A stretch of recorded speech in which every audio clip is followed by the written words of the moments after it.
Et salut les petits whipsters.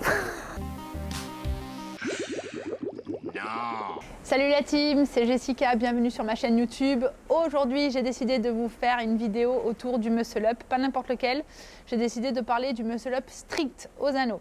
Donc ça concerne évidemment les personnes qui font du crossfit, peut-être moins les gymnastes puisque c'est quelque chose que vous maîtrisez généralement. Donc on va rester dans le domaine que je côtoie et que je maîtrise entre guillemets, et on va parler du muscle up strict qui est un petit peu problématique chez beaucoup de personnes, notamment les filles, pour la simple et bonne raison que on a moins de force que les garçons sur le haut du corps.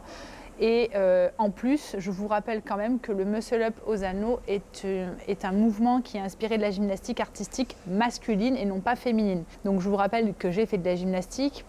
Je n'ai en 17 ans jamais touché les anneaux. Je les ai touchés quand j'ai commencé le crossfit en 2014 et c'est la première fois que je touchais des anneaux. Et j'ai mis plus d'1 an à acquérir le mouvement du muscle up. On aime bien préciser que le muscle up strict est bien évidemment prioritaire au keeping et c'est le premier mouvement que vous devez maîtriser avant de vouloir vous balancer. Pourquoi? Évidemment, c'est d'un point de vue, on va dire, sécuritaire, pour éviter de vous faire mal. Et puis personnellement, moi ça me fait vraiment flipper les gens qui se balancent comme ça sur les anneaux, qui n'ont aucun repère dans l'espace concernant le muscle up. C'est un mouvement qui est très, on va dire, bâtard, dans le sens où vous pouvez vous faire très mal, ou vous pouvez choper un mauvais mouvement et le reproduire, et puis ça peut amener à des blessures. Et surtout, ce que j'aime bien préciser, c'est que au plus vous êtes fort, au plus vous serez résistant sur les keeping. Et ce muscle up, dans le temps, quand vous faites des WOD, il va falloir être efficace et efficient. Et en fait, au plus vous êtes propre dès le démarrage et au plus vous êtes fort, au plus vous avez de grandes chances de pouvoir performer, on va dire, dans le temps et durer surtout sur les WOD. C'est-à-dire faire plus de répétitions et c'est vraiment ce qu'on recherche à faire dans le crossfit. Donc aujourd'hui, on parle du muscle up strict. La première chose que je vais vous demander, c'est tout simplement de maîtriser des bases. Donc les bases, je les ai répertoriées dans un pack que vous pouvez retrouver sur mon site, que vous avez ici, et vous allez dans l'onglet pack. Dans les packs, vous allez retrouver le pack routine ring. Donc dans la routine ring, j'ai mis en place plein de mouvements, on va dire statiques, donc en isométrique et aussi en mouvement, que vous devez maîtriser. C'est vraiment la base. On a par exemple le ring support hold. C'est tout simplement de se suspendre au-dessus des anneaux. Les bras sont tendus et verrouillés et on peut même ouvrir un petit peu. Donc c'est vraiment le principe de la gymnastique artistique masculine, et de bien verrouiller les épaules, d'accord, avec les épaules basses et les coudes bien serrés. Si déjà ce mouvement vous perturbe, vous savez ce qu'il vous reste à faire en termes de travail. Un autre mouvement que vous pouvez retrouver dans ma routine, ça va être tout simplement les tirages. Donc les tirages aux anneaux, c'est pas compliqué. Par contre, dans ma routine, je les conseille avec le grip que vous allez travailler aussi dans la routine. Donc le tirage aux anneaux, petite précision, il faut tirer jusqu'à la poitrine et il ne faut pas viser le haut de la poitrine, il faut vraiment viser le bas de la poitrine, quitte à aller se dire je viens chercher sous la poitrine, puisque c'est vraiment ce qu'on recherche à faire sur le muscle up strict. Et enfin, un autre mouvement que vous allez retrouver dans ma routine, ça va être le false grip. C'est tout simplement d'apprendre à casser un petit peu les poignets. Donc oui, c'est douloureux, j'ai un petit peu des marques. Il faut savoir que la première fois où j'ai déclenché mon premier muscle up strict, c'est le jour où j'ai compris comment casser le poignet, ce qui m'a permis d'avoir beaucoup plus de grip et donc beaucoup plus de force pour venir chercher plus bas pour passer. Une fois qu'on maîtrise cette fameuse routine que vous allez trouver sur mon site, on va aller un petit peu plus loin et on va aller chercher des mouvements qu'on dit fonctionnels, et on va travailler forcément les tirages, mais pas que. Donc dans l'ordre, être suspendu à des anneaux, ça s'apprend. Donc on apprend avec le false grip, on apprend aussi sans false grip. On peut activer avec du scapular, pull, d'accord, ça c'est un grand classique pour chauffer les épaules. Et ensuite la fameuse traction. Quand on a une traction stricte, aux anneaux c'est pas la même chose, on va essayer de venir chercher une traction beaucoup plus basse. Et donc une traction poitrine que vous pouvez voir du coup sur la vidéo qu'on a fait ce matin. J'étais très fatiguée, donc c'est une excuse, hein, mais on voit pas très bien, mais il faudrait tirer un peu plus bas. Et le but c'est vraiment de se dire je viens chercher ma poitrine avec les coudes orientés vers l'arrière légèrement et vers le sol. Déjà ça, c'est différent d'une traction en prise fixe, d'accord. Les anneaux c'est mobile et du coup ça change la prise, ça change vos repères. Donc travaillez autant en prise avec barre fixe que anneaux. Les deux sont ultra intéressantes. Une fois qu'on sait faire des tractions strictes, alors après ça peut être un classique, hein, c'est du 5x5, ça peut être 4x6, 6x4, bref, vous pouvez vous lester, vous pouvez vous suspendre avec une assistance comme un élastique, ça peut vous aider pour démarrer, même si je ne suis pas très fan des élastiques. Et une fois qu'on a passer, on va dire, cette étape d'être capable de chercher une grande traction, on va travailler un peu plus incliné. Alors j'adore cet exercice. Pourquoi? Parce que évidemment c'est celui qui m'a permis d'accéder à des stricts muscle up et parce que je le mets énormément dans ma prog et que les personnes qui font ma prog gagnent énormément en force avec cet exercice. Donc le ring row incliné, c'est tout simplement les anneaux bas, les pieds sur un banc ou sur une box, donc on est complètement parallèle au sol. Grip ou pas grip, on s'en fout au niveau des mains, juste venez chercher le tirage jusqu'à la poitrine. Donc ce qui va importer, c'est le fait de venir terminer ce tirage et non pas juste de tirer parce que tout le monde sait le faire, mais venir finir là cette activation au niveau de vos épaules et de vos omoplates, ça fait toute la différence.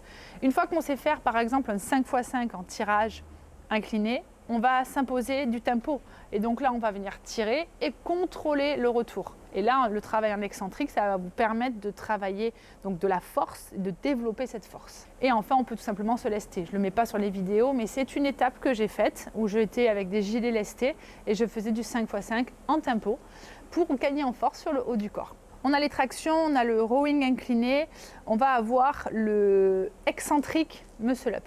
C'est tout simplement de partir d'en haut et de contrôler la descente. Pour contrôler la descente, on peut tout d'abord s'assister les pieds sur une box pour que vous compreniez que lorsque vous descendez, il faut avoir un contact des anneaux à la poitrine. Les personnes qui vont me faire de l'excentrique, c'est-à-dire descendre et puis boum, tomber, il y a deux hypothèses. Soit vous n'activez pas les bons muscles, soit vous n'avez pas de force. Ça peut être un mix des deux.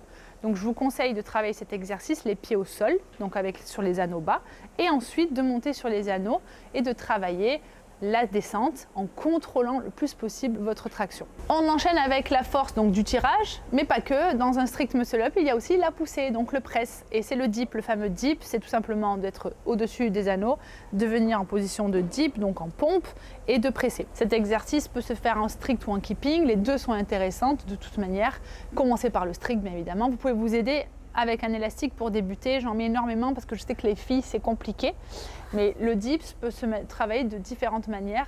Il peut se travailler sur deux box, d'accord? Vous travaillez sur deux box, sur des parallèles et ensuite sur les anneaux. En fait, il faut vraiment faire étape par étape. Ça sert à rien de monter sur des anneaux si déjà vous sentez que ça tremble et si vous en faites une, est-ce que ça vaut le coup d'en faire qu'une ou plutôt d'en faire 5x5 sur deux box? La réponse est vite répondue. Il faut brûler cette personne. On va brûler au bûcher.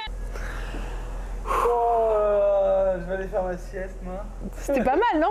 La question est vite répondue. Ouais. Non. Ensuite, pour le fameux strict muscle up, un exercice qui va énormément vous aider, ça va être le Russian dip. Donc vous prenez deux box, vous vous placez en position de holo, les pieds devant, les coudes sont sur la box et on vient tout simplement travailler la transition, passer sur les paumes de main avec les coudes vers le haut. Pas besoin de faire la remontée, on s'en fiche. Le travail, c'est juste les deux bras en même temps pour travailler la transition. Ça peut être une correction pour les personnes qui ont du mal à faire passer les deux bras en même temps, que ce soit muscle up bar ou muscle up ring.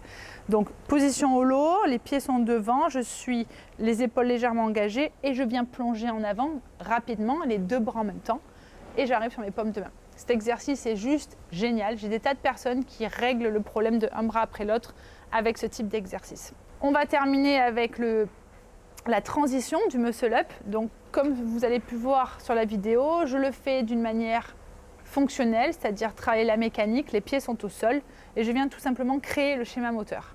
Je trouve que je parle très bien aujourd'hui. Oui. Je trouve que ça débite. Franchement, là aujourd'hui ça rigole pas. Ouais, allez, 11 minutes.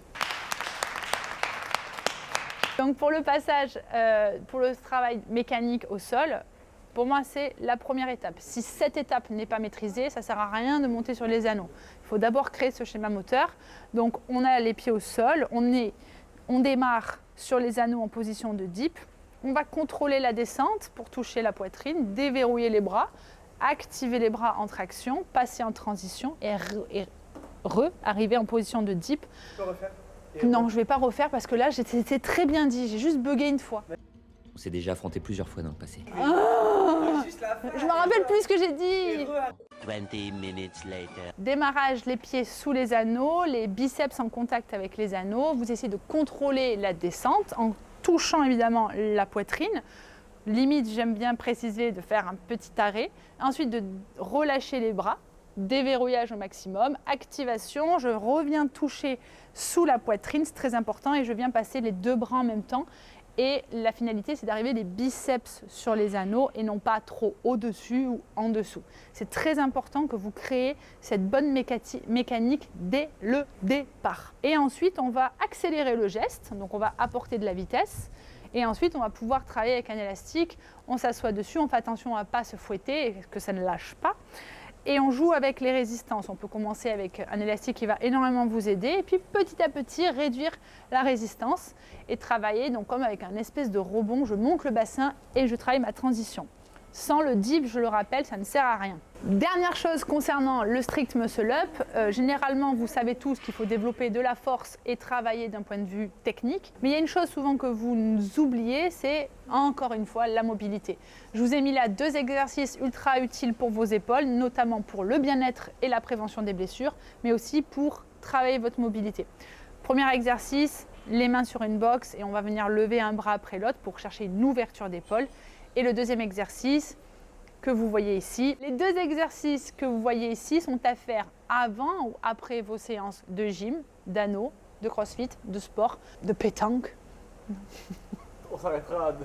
D'accord. Voilà, je pense que je vous ai dit pas mal de choses. Je vous rappelle que vous avez toujours ma programmation sur le site internet. N'hésitez pas à commenter, il y a peut-être des choses que j'ai oublié de dire, mais je ne peux pas tout dire en une seule et même vidéo. Et franchement, le but, c'est pas de vous embrouiller. Essayez de respecter toutes ces étapes et même si toi, derrière la petite vidéo, tu es coach, prends en note ces petits conseils pour pouvoir les transférer à tes adhérents. J'attends votre retour, je vous dis à très vite. La suite, c'est le keeping muscle up.